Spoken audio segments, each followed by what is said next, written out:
Thank you so much, Marina. So we're going to jump into some cases that are going to highlight some genetic principles. So we'll start off with polycystic kidney disease. This is a case of a 9-year-old male with left multicystic dysplastic kidney that was noted prenatally, and he has a solitary right renal cyst that was found at age 4. He is a di-di non-identical twin, and it was conceived by IVF with a sperm donor. So his genetic testing identified a mutation in PKD1, and this is the mutation that was identified. Interestingly, it is a truncating mutation, like Marina just described to you, a frame shift variant.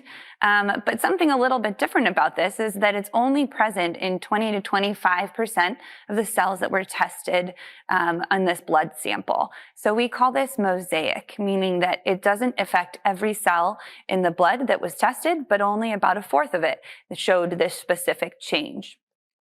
So we see this in about 1% of patients with ADPKD, and we think that as well there's about 10% of ADPKD that does not have an identifiable genetic cause but fits clinically. We think about 10% of those cases may in fact be mosaicism that's missed.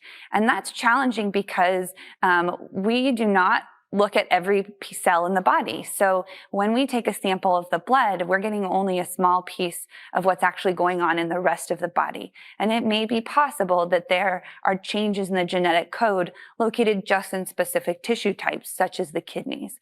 So in this young boy's situation, it's quite possible that there is a higher mutation burden in one kidney over the other, hence the variability that you see with one kidney having prenatal onset and the other having more of a classic ADPKD presentation. When we see a mosaic pattern like this, it is expected to be de novo, and that this is a change that was caused after conception. So a couple notes about PKD1 as a gene. It's quite challenging. It's very large with 46 exons. It has a high GC content, which means that it's really difficult to sequence.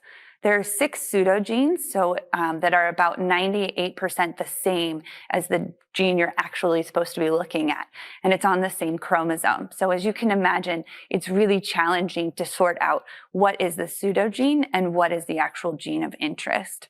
So it's really important to have full gene coverage, and you really do need specific sequencing tools and skilled interpretation in order to analyze variants in PKD1. And it is important to check whether or not the lab that you are using actually tests for this gene, as many labs do not include this gene on their gene panel due to the technical difficulty of interpreting and sequencing PKD1.